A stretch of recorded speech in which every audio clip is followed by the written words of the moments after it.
Nous allons démarrer cette nouvelle série de vidéos consacrée au nouveau chapitre de géographie intitulé Mondialisation et diversité culturelle.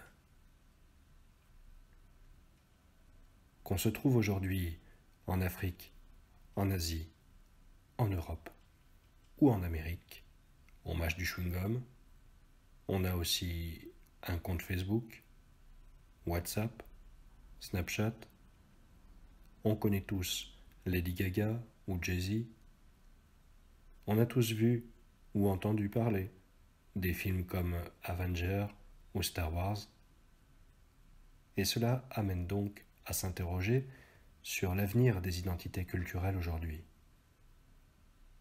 Se dirige-t-on vers une culture mondiale et universelle ? Nous allons voir comment une étude des espaces et des sociétés du monde permet de répondre à cette question. Ainsi, la problématique générale sera: la mondialisation entraîne-t-elle une uniformisation des pratiques culturelles dans le monde ?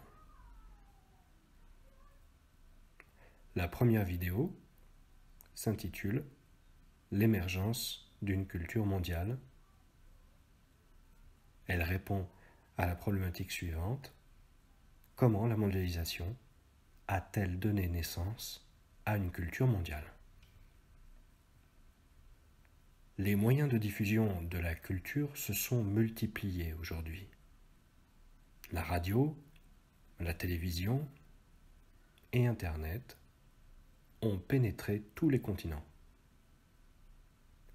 La médiatisation de grandes compétitions sportives comme la Coupe du monde de football ou les Jeux olympiques est devenue mondiale.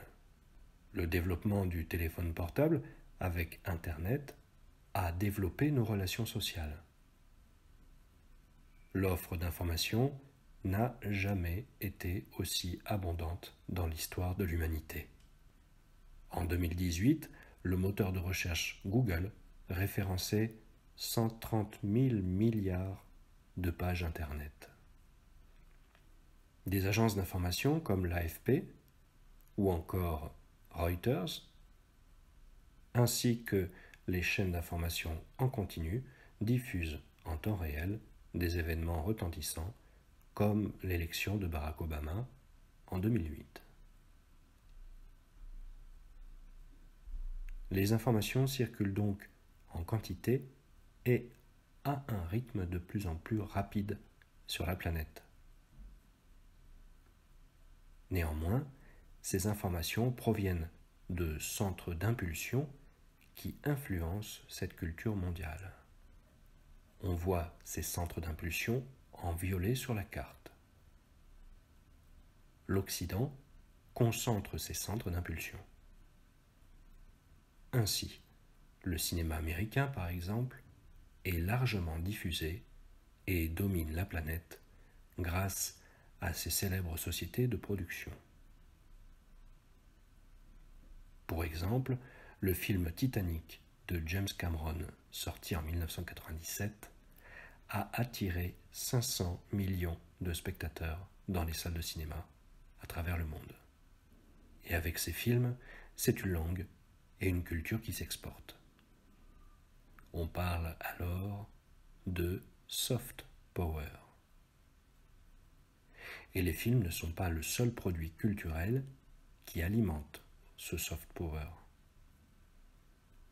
Des entreprises qui sont devenues des multinationales comme Nike, McDonald's, Starbucks, Disney, Apple, Coca-Cola participent elles aussi à une diffusion culturelle. On pourrait donc craindre une acculturation des sociétés qui reçoivent ces produits culturels, c'est-à-dire un recul progressif des cultures d'origine au profit d'une culture dominante venue d'Occident et qui donne naissance à une culture mondiale. Ainsi, nous finirions par boire, manger, écouter, parler, nous divertir et finalement vivre tous de la même façon? C'est ce que nous allons vérifier dans une deuxième vidéo.